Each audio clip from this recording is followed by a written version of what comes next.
Good morning, everyone. Good morning, Nutan. Nutan is the first comer.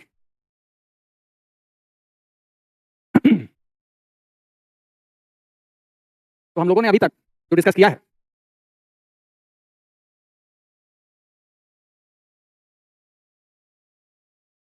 Intro of earth, interior of earth,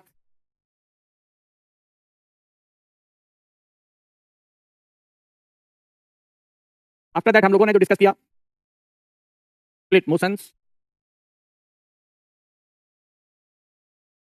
then volcanoes, earthquake,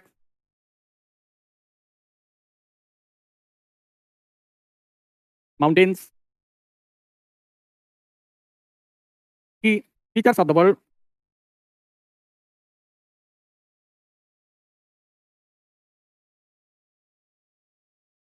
and other associated and other related concepts and issues. इतनी सारी बातें हम लोग कर चुके हैं. Good afternoon everyone. अब इसके बाद जो फिजिकल ज्योग्राफी में पृथ्वी की बनावट, संरचना, ये सब हम लोगों ने देख लिया, डिस्कस किया. स्थमस वगैरह क्या होते हैं, ये सब बेसिक शब्दावली देखी. पेनिनसुला क्या है. अब हम लोग थोड़ा एयर के बारे में पढ़ लें. एयर का मतलब जो यूनिट हमारी शुरू होगी वो रहेगा क्लाइमेटोलॉजी, जिसे हम लोग जलवायु विज्ञान कहते हैं. और जलवायु विज्ञान में जो पहला टॉपिक होगा वो होगा हमारा एटमॉस्फेयर. और एटमॉस्फेयर में जो स्टडी हम लोग करेंगे वो है एटमॉस्फेयर का स्ट्रक्चर और उसका कंपोजिशन, वायुमंडल की संरचना और उसका संगठन, कैसे वायुमंडल में क्या क्या है. तो इन सब पर हम लोग पहली बात, हाँ गुड आफ्टरनून एवरीवन, जो बात शुरू करें तो सबसे पहले first of all atmosphere. Atmosphere है क्या, तो इसके बारे में हम लोग लिखते हैं the heterogeneous gaseous cover oblique envelope of the earth is called atmosphere. तो पृथ्वी का जो एक जैसा नहीं है, विषमांगी है, गैस है, धूलकण है, वाटर वेपर है, तो अलग अलग तरह के पदार्थ इसमें उपस्थित हैं, केवल गैस ही नहीं है. इसलिए किस शब्द का प्रयोग किया जाएगा, heterogeneous. The heterogeneous gaseous cover of the earth is called atmosphere. तो पृथ्वी के विषमांगी गैसीय आवरण को ही हम लोग वायुमंडल कहते हैं. हेटेरोजेनस क्यों कहा, तो in majority there are the gaseous molecules but in a short amount, in a highly variable amount the water vapour and dust particles are also present. इसी एयर में, इसी वायुमंडल में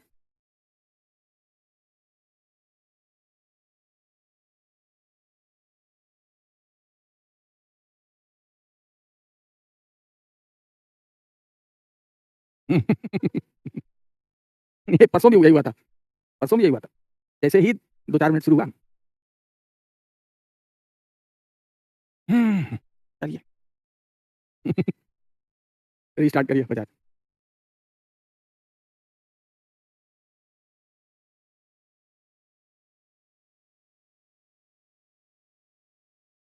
हाँ एवरीथिंग इज ब्लैंक. अरे ब्लैंक ब्लैंक ही होता है.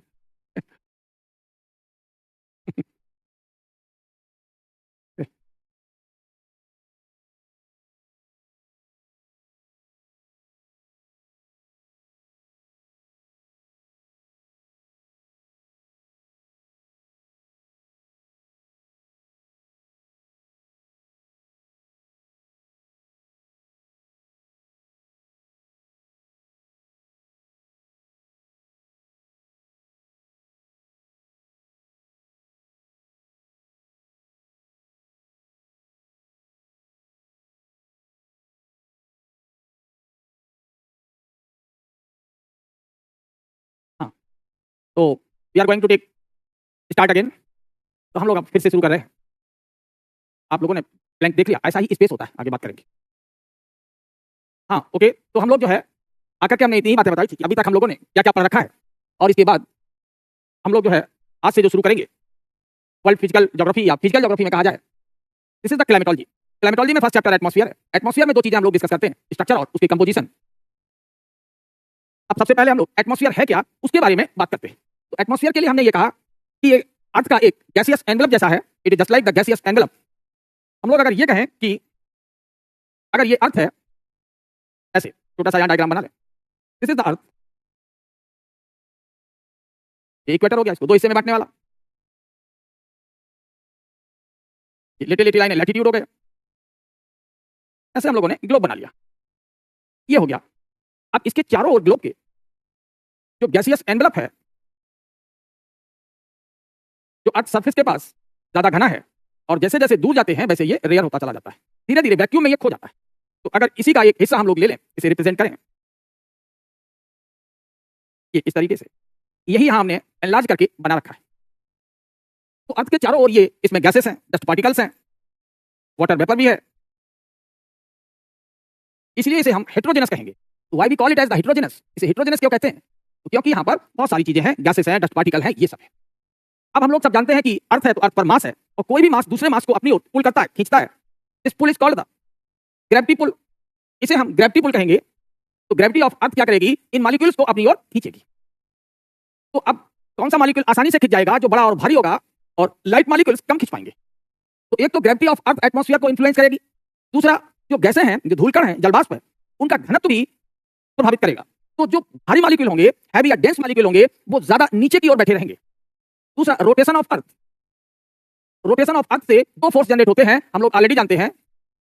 सेंट्रीपिटल फोर्स, ये अर्थ के इंटीरियर पर भी हम लोगों ने बात की थी। सेंट्रीपिटल फोर्स, और उतना ही जनरेट क्या होता है? Centrifugal force.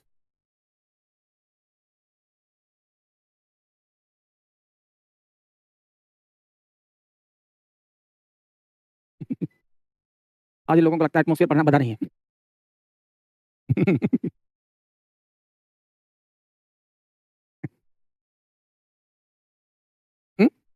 हाँ, वो तो सब चले जाएंगे।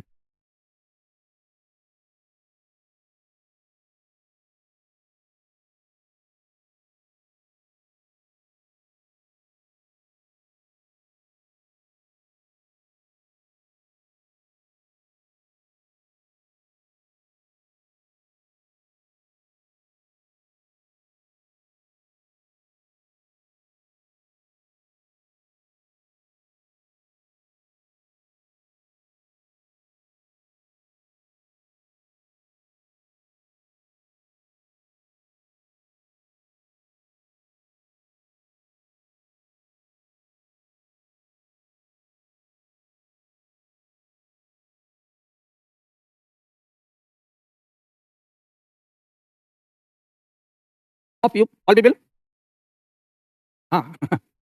हम स्टैच्यू बन गए थे, ठीक है। कह रहे हैं बच्चे कैमरा रिपेयर करने के लिए, बोलिए। ओके, आप लोगों के लिए अच्छा है कि स्टडी विद एंटरटेनमेंट हो रहा है।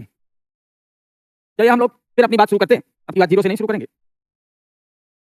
हम लोग यहां पर थे और ये बताया था आपको कि अर्थ जब अपने एक्सिस पर रोटेट करेगी तो दो फोर्स जनरेट होंगे, इससे हमें दो फोर्स मिलते हैं। सेंट्रीपिटल फोर्स, जो मैटर को अंदर की ओर घसीटेगा, इतना ही हमें सेंट्रीफ्यूगल फोर्स मिलेगा। हम लोग डिस्कस कर चुके हैं कि सेंट्रीपिटल फोर्स का जो अपना डायरेक्शन होगा वो towards the centre of earth होगा, और सेंट्रीफ्यूगल फोर्स का जो डायरेक्शन होगा it is opposite to the centre of earth. लेकिन सेंट्रीपिटल फोर्स भाग्यशाली है क्योंकि इसकी मदद करता है ग्रेविटी फोर्स। तो अब सेंट्रीपिटल फोर्स ज्यादा मैटर को नीचे की ओर लाने में सफल हो गया है। ये देख रहे हैं हम लोग, एटमॉस्फेयर नीचे की ओर ज्यादा घना है, करीब 20 किलोमीटर की हाइट तक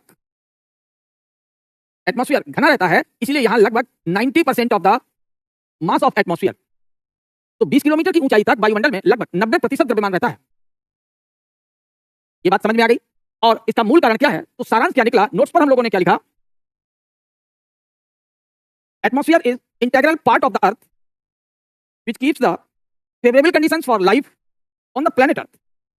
जो एटमॉस्फेयर है वो पृथ्वी का ही एक भाग है, उसी का हिस्सा है, और जीवन के लिए पृथ्वी पर ये अनुकूल दशाएं बनाए रखता है। और जो प्रेजेंस ऑफ लाइफ है धरती पर is the uniqueness of the earth, ये पृथ्वी का अद्वितीय लक्षण है। इनमें से uniqueness of the earth in all planets known to the human beings, मानव जाति को जितने आज तक प्लैनेट ज्ञात हैं उनमें किसी पर भी लाइफ नहीं है except the earth. This is called the uniqueness of the earth. Clear हुआ? तो हम लोगों ने ये चीजें यहां डिस्कस की। इसके बाद अगर देखें तो अब जब इन्होंने काम किया तो सबसे घना मैटर कहां आ जाएगा? इस हिस्से में यहां हमें एयर सबसे ज्यादा घनी नजर आएगी, इसी को हम ट्रोपोस्फियर कहते हैं। इससे थोड़ी कम घनी जो एयर होगी वो हमें स्ट्रेटोस्फियर में मिलेगी, उससे भी दूर दूर एयर या जो मॉलिक्यूल्स हैं वो हमें मेसोस्फियर में मिलेंगे, और इससे भी दूर दूर हमें आयनोस्फियर में मिलेंगे। सबसे घने हमें कहां मिल रहे हैं? ट्रोपोस्फियर में, क्योंकि अर्थ की ग्रेविटी, गैसों की डेंसिटी और सेंट्रीपिटल फोर्स इसे मॉलिक्यूल्स को अपनी ओर खींचता है। तो रेयर बहुत कम दिखाई देंगे, कहां? एक्सोस्फीयर में, और धीरे धीरे यही वायुमंडल इसमें खो जाएगा अंतरिक्ष में यानी स्पेस में, यानी कब वायुमंडल अंतरिक्ष में खो जाता है, विलीन हो जाता है, इसकी कोई अपर लिमिट नहीं है। लेकिन इन सभी लेयर्स की अपनी एक अपर लिमिट है, ट्रोपोस्फियर। तो कहां तक ट्रोपोस्फियर है? ट्रोपोस्फियर अपनी अपर लिमिट तक है। और जब हम अपनी अपर लिमिट पर पहुंच जाते हैं तो हम लोगों से कह दिया जाता है पॉज, यानी चुप हो जाइए। सपोज करिए आप घर पर डाइनिंग टेबल पे बैठे हैं, बोले जा रहे हैं, डिस्कस करते जा रहे हैं, कुछ बताते जा रहे हैं, घर में बड़े लोग भी हैं, फिर आपको इशारा कर देते हैं पॉज, यानी आप चुप रहिए। तो ट्रोपोस्फियर अपनी सारी गतिविधियां यहां चलाएगा, लेकिन इस हाइट पर पहुंच करके ट्रोपोस्फियर रुक जाएगा। उसकी अपनी प्रॉपर्टी, उसकी अपनी गतिविधियां जिस लाइन पर रुक जाएंगी उसी को हम लोग पॉज कहेंगे। फिर मीजोस्फीयर की अपनी प्रॉपर्टी और गुण होंगे, वो भी एक लाइन पे जाके रुक जाएंगे, तो उसको भी हम पॉज कहेंगे। स्ट्रेटोस्फीयर, मीजोस्फीयर, हर जगह हमें ये पॉज मिलेंगे। ये देखो कहां पॉज नहीं होगा, एक्सोस्फीयर के पास कोई पॉज नहीं होगा, क्योंकि वो कब स्पेस में अंतरिक्ष में विलीन होता है, वहां कोई स्पष्ट लाइन नहीं खींची जा सकती। तो ये किसके कितने पॉज हो गए? 4। ये ट्रोपोस्फियर का पॉज है, तो इसका नाम क्या हो जाएगा? Tropopause. This is the pause of stratosphere, so its name is the stratopause. This is the upper limit of the mesosphere, it's called mesopause. This is the upper limit of ionosphere, so it is called ionopause. अभी हम लोगों ने क्या कहा है कि जैसे जैसे हाइट बढ़ती है मैटर कैसा हो जाता है, दूर दूर डेंसिटी घट जाती है। अगर हम यहां कहें यहां बहुत कम डेंसिटी है D1, तो उससे ज्यादा डेंसिटी यहां होगी, उससे ज्यादा डेंसिटी यहां होगी, उससे ज्यादा डेंसिटी यहां होगी, और उससे भी ज्यादा डेंसिटी यहां होगी। तो सीधी बात है कि डेंसिटी भी हाइट के हिसाब से घटती जा रही है। अब कहां तक ट्रोपोस्फियर रहता है? तो ट्रोपोस्फियर की अगर बात करी जाए तो ट्रोपोस्फियर सीधा नहीं है। अगर हम इधर कहते हैं पोल है अर्थ का, कोई ध्रुव है, और हम इधर कहते हैं कि इक्वेटर है,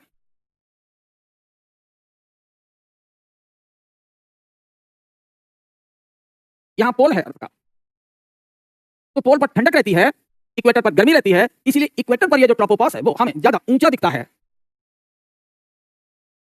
ये, और यहां पोल पर ये ट्रोपोपॉज की हाइट रिलेटिवली कम है। तो ये जो व्हाइट लाइन जो हमने ट्रोपोपॉज दिखाया है, ये क्या है? ये एक एवरेज हाइट है जो लगभग कितनी हो सकती है? 13 किलोमीटर। और वैसे इक्वेटर पर ट्रोपोपॉज कहां तक जाता है? 18 किलोमीटर तक। पोल पर कहां तक आ जाता है? 8 किलोमीटर की हाइट तक। यानी ये जो ट्रोपोपॉज है वो टेढ़ी है, सीधी नहीं है। तो हम लोग एवरेज हाइट बता देते हैं। तो एवरेज हाइट कितनी है? 13 किलोमीटर। सभी जगह पर ट्रोपोपॉज की हाइट एक समान नहीं, ये सरफेस के टेंपरेचर पर डिपेंड करता है। जहां टेंपरेचर ज्यादा होंगे ट्रोपोपॉज ऊंची होगी, टेंपरेचर कम होंगे ट्रोपोपॉज नीची होगी। अभी समझाएंगे, ट्रोपोस्फियर हेडिंग डलवा के लिखवाएंगे। ऐसे ही दिन में जब सूर्य प्रकाश आता है तो ट्रोपोपॉज थोड़ा ऊंचा, रात में ट्रोपोपॉज थोड़ा नीचा, गर्मियों में ट्रोपोपॉज ऊंचा, सर्दियों में ट्रोपोपॉज नीचा। सीजनल वेरिएशन भी होते हैं, और उसी हिसाब से हमारी सीजनल जो कंडीशंस होती हैं वो बदलती हैं, वेदर कंडीशंस बदलती है। ये सारे चैप्टर एकदम एक दूसरे से जैसे धागे में गुथे होते हैं उस तरीके से बने हुए हैं। तो हम लोग जितना पहले चैप्टर से अलर्ट रहेंगे, एक एक चीज को जोड़कर लिंक करेंगे, क्लाइमेटोलॉजी हमारे फिंगर टिप पर होगी, इसमें कहीं कोई रटने वाली बात नहीं होती। तो हम लोगों ने कहा कि ये डेंसिटी है, तो डी क्या डिनोट करता है? डेंसिटी। तो हम लोग यहाँ क्या लिख सकते हैं कि जो डेंसिटी है, सबसे ज्यादा डेंसिटी कौन है? D5। D5 से कम कौन है? D4, D3, D2, सबसे कम डेंसिटी D1। तो इस तरीके से जो डेंसिटी हमने लिख रखी है, इससे भी हम लोगों को आसान हो जाएगा ये चीजें समझने के लिए। अब जब डेंसिटी घटती है तो इट मींस प्रेशर भी यहाँ क्या होगा? बहुत कम प्रेशर होगा। उसी रेशियो में प्रेशर भी नीचे ज्यादा है और ऊपर प्रेशर कम है। तो इसका मीनिंग ये हुआ कि डेंसिटी और प्रेशर दोनों कैसे हैं? डायरेक्टली प्रोपोर्शनल है। इतनी बात समझ में आ गई? अब हम लोग जरा देखें तो क्या कहेंगे कि ये अर्थ सरफेस बना लिया हम लोगों ने। अर्थ सरफेस से हम लोग लाइनें खींच लें, ये लाइन खींच ली, मान लो कितनी हाइट पर है? 10 किलोमीटर पर। अर्थ सरफेस तो कहीं ऊंचा है कहीं नीचा है, तो इसे हम क्या लिख दें? 0। और 0 को किस नाम से बोलते हैं? सी लेवल। इससे हम 10 किलोमीटर की ऊंचाई पर चले गए, फिर हम 10 और चले गए, फिर हम 10 और चले गए। हम ऐसे ही 10-10 करते चले जाएं तो यहाँ हाइट 10 किलोमीटर है, तो यहाँ हाइट कितनी हो जाएगी? अब 20, 30, 40, यहाँ लिख दिया हमने 50। अब अगर सी लेवल पर हमने प्रेशर बताया, तो सपोज दैट सी लेवल पर प्रेशर है, एयर प्रेशर की यूनिट मिलीबार होती है, तो 1000 मिलीबार, तो यहाँ कितना होगा? 100 मिलीबार, यहाँ कितना होगा? 10 मिलीबार, यहाँ कितना होगा? 1 मिलीबार, यहाँ कितना होगा? 0.1 मिलीबार, यहाँ कितना होगा? 0.01 मिलीबार। ऐसे ही आप और अगर खींच लें तो 0.001 मिलीबार। रूल क्या निकला कि हर एक 10 किलोमीटर की हाइट बढ़ने पर एटमॉस्फेरिक प्रेशर घटकर के 1/10 रह जाता है। ये सिंपल सा रूल निकल आया। यहां पर क्या रूल निकला कि हर एक 10 किलोमीटर की ऊंचाई पर एटमॉस्फेरिक प्रेशर घट के 1/10 रह जाता है। Atmospheric pressure reduces up to 1/10 at the rise of each 10 kilometre. ये सारे क्वेश्चंस हम लोगों से पूछे जाते हैं। ये बना atmospheric pressure reduces up to 1/10 at the rise of each 10 kilometre height. तो हर 10 किलोमीटर की ऊंचाई बढ़ने पर जो वायुमंडलीय दबाव है वो घटकर के 1/10 रह जाता है। कितना बढ़िया हो गया। किसी ने आपसे पूछ लिया कि अगर हम सरफेस पर 1000 मिलीबार के प्रेशर में हैं और तो हम अगर 10 किलोमीटर ऊपर पहुंच गए तो तय है कि हमारा प्रेशर कम हो जाएगा, वहां पर एयर प्रेशर रिड्यूस करेगा तो एयर प्रेशर घट के इतना रह जाएगा। अब सरफेस पर 1000 एमबी था, जैसे जैसे हाइट बढ़ती है ये प्रेशर रिड्यूस होते चले जाते हैं। हर 10 किलोमीटर की हाइट पे प्रेशर 1/10 हो जाता है। इसीलिए अब इसे आसानी से आप लोग अनुमान लगा सकते हैं। क्लियर? तो ये चीज आपको समझ में आ गई। इसके बारे में अब हम लोग जरा देखें, एक एक लेयर को डिस्कस करना शुरू करते हैं। तो पहली जो लेयर यहां है ये क्या है? दिस इज द ट्रोपोस्फियर, जिसे क्षोभ मंडल कहा जाता है। पूरी में क्वेश्चन बन जाते हैं कि अर्थ में बढ़ती हुई ऊंचाई के क्रम में लेयर्स का क्रम क्या है। तो जो यहां लेयर्स का जो क्रम है, लेयर्स ऑफ द एटमॉस्फेयर, ये है ट्रोपोस्फियर, स्ट्रेटोस्फियर, मेसोस्फियर, आयनोस्फियर और एक्सोस्फियर। जो सेंटीपिटल फोर्स होता है और ग्रेविटी ऑफ द अर्थ है, keep the larger amount of mass downward while the centrifugal force carries little amount of the mass upward. यही हमने बताया था कि ग्रेविटी फोर्स और सेंटीपिटल फोर्स नीचे रखेंगे, इसीलिए यहां एयर घनी, फिर ऑर्बिटल, वही सारी चीजें डायग्राम और रिटन कंटेंट में एक सामंजस्य होना चाहिए। तो इसका अर्थ क्या निकला? सीधा अर्थ हुआ कि the density and pressure decreases with increasing height with uniform rate. तो एक समान दर से घनत्व और प्रेशर ऊंचाई बढ़ने पर, तो जैसे जैसे हाइट यहां बढ़ेगी, अगर हाइट बढ़ रही है, यहां से हम हाइट लेते हैं सी लेवल से, अगर हाइट बढ़ेगी तो प्रेशर और डेंसिटी हाइट के हिसाब से घटते जाएंगे। किसी ने पूछ लिया कि ट्रोपोपॉज की हाइट कितनी है, तो एवरेज हाइट हम 13 बताएंगे, लेकिन ये हर जगह बराबर नहीं होती। इसी तरीके से अगर किसी ने पूछा कि स्ट्रेटोपॉज की हाइट क्या होगी, तो स्ट्रेटोपॉज की जो हाइट हो जाएगी दिस इज 50 किलोमीटर, तो मीसोपॉज की हाइट 80 किलोमीटर, आइनोपॉज की हाइट 400 किलोमीटर। एक ही डायग्राम पर हम लोग बहुत सारी इंफॉर्मेशन नोट कर सकते हैं, राइट। तो यहां हम लोगों ने ये कितनी हाइट लिखी? 50 किलोमीटर। ये तो हाइट कहां से मेजर की जाती है? From the sea level. तो ये जो लाइन यहां पड़ी हुई है इसे हम लोग क्या कहेंगे? सी लेवल। सी लेवल से वायुमंडल की ऊंचाई नापी जाती है। वायुमंडल कहां तक जाता है? अनंत ऊंचाई तक चला जाता है। It goes for infinite. ये क्या मतलब है कि जैसे ही ये हमें यहां 80 किलोमीटर दिखाई दिया, 80 से थोड़ा ऊपर अगर हम ऐसे लाइन खींच दें तो इस लाइन के ऊपर क्या है? ये सभी अंतरिक्ष शुरू हो जाता है। This is the space. इसी डायग्राम से हम लोग क्वेश्चन कर सकते हैं कि अंतरिक्ष कहां से शुरू होता है? This is the height of 100 kilometre. कितने किलोमीटर की हाइट पर? 100 किलोमीटर की हाइट से स्पेस शुरू हो जाता है। यानी मीसोपॉज के ऊपर, मीसोपॉज तक हर हाल में हमारा क्या है? घरेलू वायुमंडल है, जिसे हम होमोस्फीयर कहते हैं। क्या कहेंगे? होमोस्फीयर। अभी आपको बता देंगे। तो इसके आगे वाले अगर हम डायग्राम पर जाएं तो ये रहा यहां 60 किलोमीटर। 60 के बाद अगर हम लोग और बढ़ेंगे तो क्या बन जाएगा? यहां गए 70, 70 के बाद जाएंगे तो 80। तो अगर हम यहां से चल दिए तो अभी तक हम अपने घरेलू वायुमंडल में ही हैं, up to the height of 100 kilometre. तो इसको हम किस नाम से जानते हैं? सी लेवल तक 100 से लेकर, यही हमारा घरेलू वायुमंडल है। दिस इज कॉल्ड होमोस्फीयर, इसे हम सममंडल भी कहते हैं। और इसके जो बाहर होगा वो क्या होगा? हेट्रोस्फीयर। यानी 100 के ऊपर अंतरिक्ष शुरू हो जाता है। यस। हाँ, अब बात आती है कि जब और ज्यादा स्टडी हुई तो मिस्टर कार्बन आ गए। कौन आ गए? कार्बन। अब हम लोग और बेहतर समझ लें, इसको ले लें। क्या ले लिया हमने? ये अर्थ सरफेस, ये प्री के क्वेश्चंस हैं। ये पृथ्वी की सतह हो गई। पृथ्वी की सतह से हम थोड़ा ऊपर चले गए, ये इसे हमने कह दिया ट्रोपोपॉज। ट्रोपोपॉज के ऊपर गए तो हमने कह दिया स्ट्रेटोपॉज। स्ट्रेटोपॉज से ऊपर गए तो हमने कह दिया मीसोपॉज। ये मीसोपॉज से ऊपर गए तो कह दिया आइनोपॉज। समझ में आ गया? अब हमने एक लाइन ले ली। कौन सी लाइन ले ली? यहां खींच दें 100 किलोमीटर हाइट। दिखा सबको? अब इन दोनों के बीच में मिस्टर कार्बन ने बताया, ये व्हाइट कलर की लाइन हमने खींच ली, this is called Karman line. Karman line कितने पर होती है? It lies between 88 to 90 kilometre. कितना बढ़िया प्री का क्वेश्चन है। इस लाइन का नाम क्या है? मीजोपॉज। मीजोपॉज कितने पर है? 80 किलोमीटर। ये कितने पर है? 400 किलोमीटर। ये कितने पर है? 50 किलोमीटर। ये average 13 kilometre. This is zero. अब सबके हम लोग नाम लिख सकते हैं। Its name is troposphere. और ट्रोपोस्फियर की अपर लिमिट क्या है? ट्रोपोपॉज। स्ट्रेटोस्फियर यानी समताप मंडल, its upper limit is stratopause. And mesosphere, it lies between these two green lines, and this one is the ionosphere, and above the ionosphere is exosphere, वायुमंडल, ion मंडल, मध्य मंडल, संताप मंडल, क्षोभ मंडल। स्पष्ट हो गया? तो अब हम लोग क्या कहेंगे इसको? जीरो से लेकर यहां तक ये क्या है? होमोस्फीयर। और इससे जो ऊपर है इसको क्या कहेंगे हम? हेट्रोस्फीयर। होमोस्फीयर एंड हेट्रोस्फीयर, ये इनके हम लोग अब नाम लिख सकते हैं।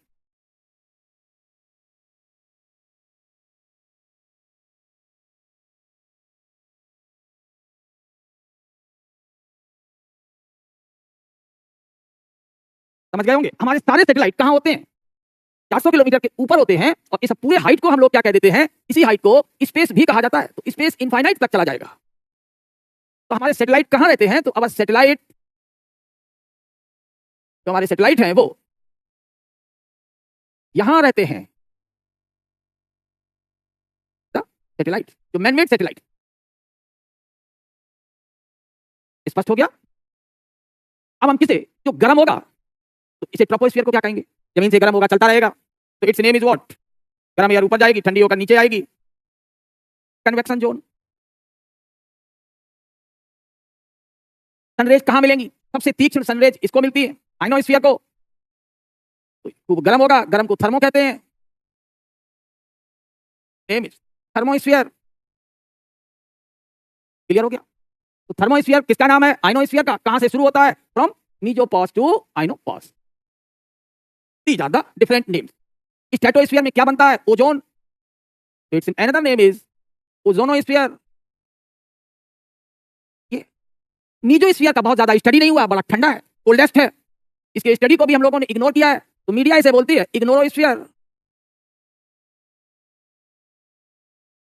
एक चीज सीखें, उससे रिलेट करके सब कुछ करते चले जाएं, हमें सब याद रहेगा। अब इससे वो बाहर यहां कुछ नहीं पूछेंगे।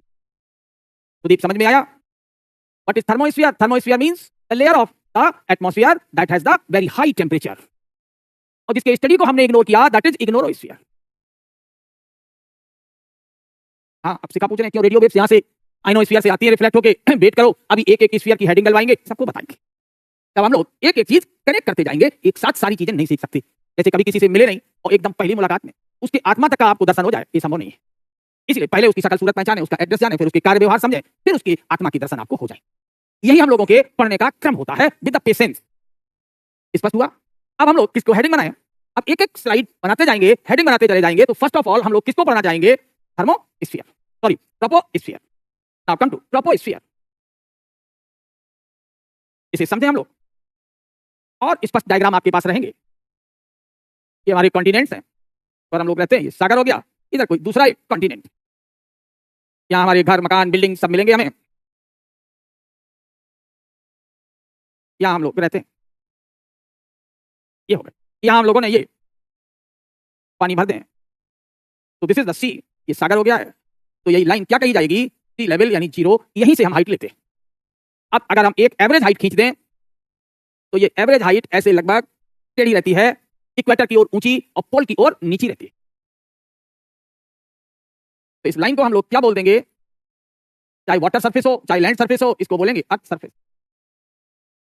और इस लाइन को हम लोग अच्छे से जानते हैं। This line is called tropopause. ये हो गया। तो अब अगर हम लोगों को अपने नोट्स बनाने हैं, तो ये जो पूरा एरिया है, इसे हम क्या कहेंगे? This is the troposphere. सभी पर हमें नोट्स बनाने हैं, किसी भी स्फीयर को हम लोग इग्नोर नहीं करेंगे। क्लियर? तो this is called the troposphere.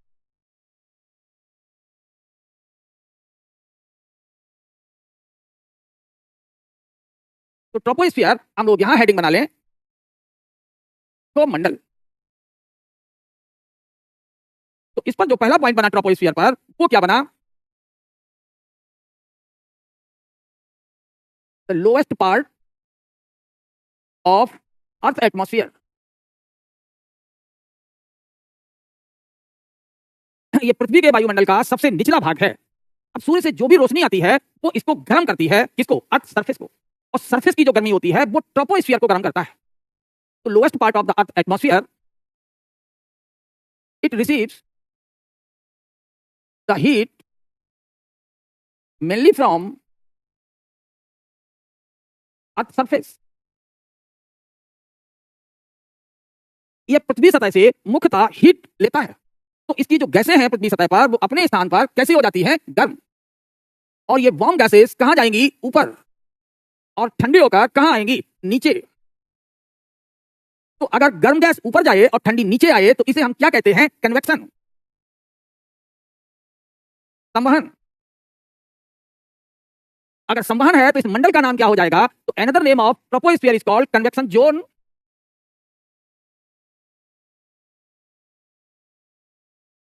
Of atmosphere. ये वायुमंडल का संवहन मंडल भी कहा जाता है। तब तक एक सामान्य आदमी क्या कहेगा? सामान्य आदमी कहेगा कि वार्म एयर ऊपर जाती रहती है, ठंडी एयर नीचे आती रहती है, तो एयर यहां मिलावट होती रहती है, एयर की गड़बड़ गड़बड़ होती रहती है। तो यूरोपियन स्कॉलर्स ने इसी गड़बड़ को ही ट्रोपोस कहा। तो what is the meaning of tropos? Tropos का जो अर्थ होता है, tropos means mixing,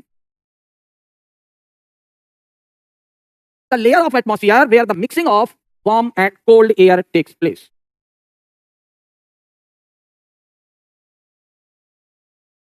That is called troposphere. Tropos means the mixing of warm and cold air. Sphere means वो जगह, उस जगह जहां ये गर्म और ठंडी वायु मिलती रहे, उसी को हम लोग ट्रोपोस्फियर कह देंगे। अब समझ में आ गया होगा। क्लियर? ठीक। तो यहां जो हम लोगों ने एक शब्द सीखा, अभी क्या सीखा? ट्रोपोस्फियर। ट्रोपोस्फियर में क्या हो रहा है? नीचे की वायु गर्म होकर ऊपर जाती है और इसे हीट कहां से मिलती है? नीचे से। तो ऊपर जाने पर ट्रोपोस्फियर में टेम्परेचर गिरते हैं। तो अगला जो फैक्ट यहां लिखेंगे, temperature false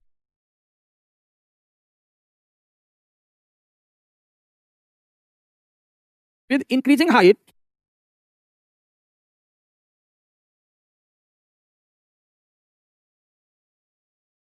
in the troposphere.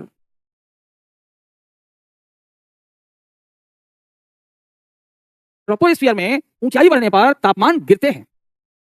तो जैसे जैसे यहां हाइट बढ़ती है ट्रोपोस्फियर में टेम्परेचर गिरते हैं। क्या होगा नजारा? देखें जरा। ये रहा earth surface, warm surface. Warm surface से यहां से जब एयर ऊपर उठी, वार्म होकर हाइट बढ़ी, तो ये अब एयर कैसी हो गई? ठंडी। और जब एयर ठंडी हो गई तो क्या बन गई? कंडेंसेशन हो जाएगा। तो जो वाटर वेपर ऊपर गई थी वो कंडेंस हो जाएगी। तो अभी तक वाटर वेपर गर्म थी, ये वाटर वेपर यहां काफी गर्म थी, फैली हुई थी, ऊपर गई तो कुछ ठंडी हो गई, तो घनी हो गई, इसीलिए कंडेंसेशन को संघनन कहते हैं। तो इसका नाम हो जाएगा, हमें दिखने लगेगी क्लाउड। अब क्लाउड के अंदर इस वाटर वेपर की लेटेंट हीट है, तो लेटेंट हीट के कारण क्लाउड और ऊपर उठेगा। तो अब ये और ठंडा होगा। जब ये ठंडा होगा तो इसमें जो अभी तक वाटर वेपर इधर उधर फैली थी, अब ये वाटर वेपर छोड़ देगा और ये बूंद के रूप में नीचे चल देगी। और जब नीचे चली तो पहले क्लाउड बने, तो अब ये क्या शुरू हो रहा है? रेन। ये कौन सा स्फीयर है? तो दिस इज द, हमने कह दिया ये हाइट कितनी है? 0। तो यहां ये सारी चीजें हमें इसके नीचे ही मिल जाएंगी। बहुत ऊपर क्या पड़ा होगा? ट्रोपोपॉज।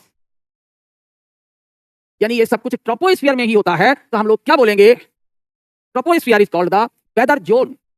इसीलिए ट्रोपोस्फियर का दूसरा नाम क्या हो गया? Zone of weather phenomena. जितनी हमारी मौसम संबंधी गतिविधियां होती हैं वो कहां होती हैं? अब आप जवाब दे देंगे ये सारी गतिविधियां ट्रोपोस्फियर में होती हैं। ट्रोपोस्फियर तो इसी के बीच है ना। This is the troposphere. Another name of troposphere is the zone of the weather phenomena. इसी को हम लोग मौसम संबंधी घटनाओं का क्षेत्र कहते हैं। हाँ तो बाबू अभी वेट करिए कि मीजोस्फीयर क्यों ठंडा है। मीजोस्फीयर पर भी आते हैं। अब ये तो नहीं भूलोगे आप। ये सीधा डायग्राम अब आपको याद रहेगा कि यहां ये सब हो और जहां बादल नहीं होंगे यही एयर अब कहां बैठेगी, ये ठंडी होकर एयर जाएगी बैठेगी इधर, और यहां से वार्म एयर कहां गई, ऊपर। यही तो कन्वेक्शन जोन चल रहे हैं। तो इस तरीके से ये सारी गतिविधियां किसमें होंगी, ट्रोपोस्फियर में होंगी। यही मिलावट हो रही है, इसीलिए इसका नाम ट्रोपोस है। Tropos means mixing. हो गया। तो अब यहां पर ये एयर ठंडी है, वहां वाटर वेपर नहीं है, तो यहां हमें क्या धड़कते दिखाई देगा, दूर अंतरिक्ष में हमें यहां सूर्य दिखाई देगा और यहां सनरेज पड़ रही होंगी। ये क्या आ रही है, सनरेज। सनरेज किसको गर्म कर रहे हैं, अर्थ सरफेस को।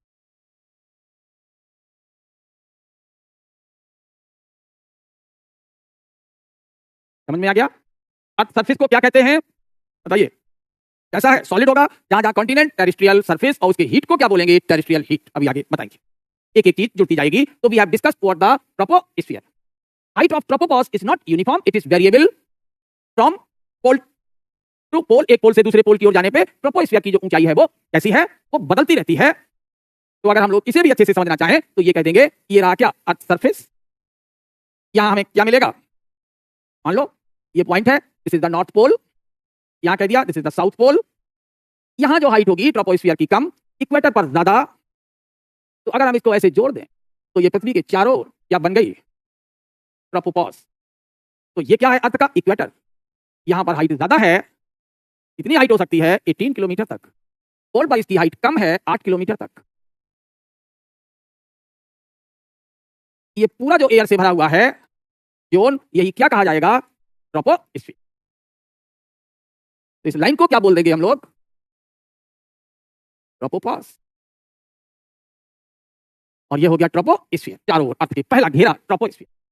इसके बाहर स्ट्रेटोस्फियर, उसके बाहर मीजोस्फियर। तो इस तरीके से यहां क्या हो जाएगा, इसके ऊपर स्ट्रेटो, मीजो, आइनो, एक्सो। इस तरीके से हमें यहां ये एटमॉस्फेरिक लेयर्स नजर आएंगी। तो ये क्या है बीच में, this is the earth surface, ये पृथ्वी की अपनी सतह है।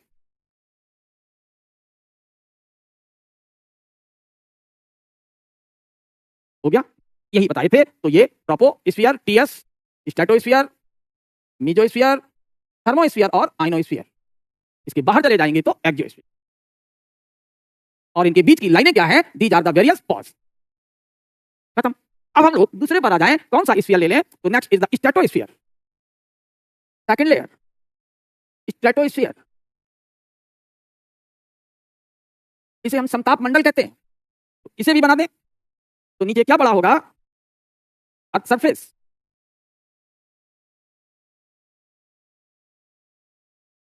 ये अर्थ सरफेस के अगर हम ऊपर जाएंगे तो क्या मिल जाएगा, ट्रोपोपॉज।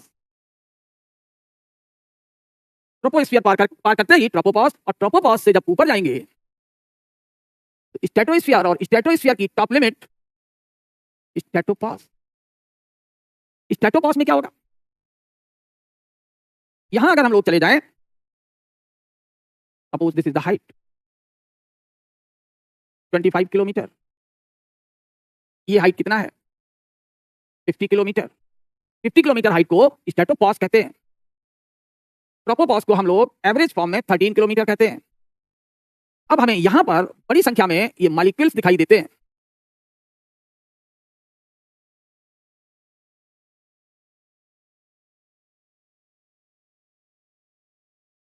समझ गए होंगे कौन से मॉलिक्यूल्स हैं ये, जो हमें बहुत घने रूप में मिलते हैं। जब भी डायग्राम देखोगे तो बड़े बड़े क्वेश्चंस आप लोग आसानी से कर लेंगे।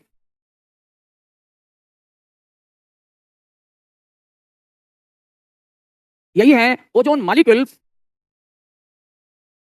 यहां हो गए ये कम, यहां और कम। यानी इसको अगर हम बांट दें तो ये लाइन ज्यादा स्पष्ट दिखाई देगी ऐसे। तो स्ट्रेटोस्फीयर के दो हिस्से हो गए। इसे हम लोग कहेंगे अपर पार्ट ऑफ स्ट्रेटोस्फीयर।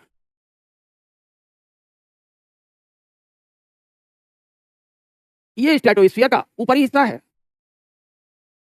तो इसे हम कहेंगे 25 और इसके बीच लोअर पार्ट ऑफ स्ट्रेटोस्फीयर।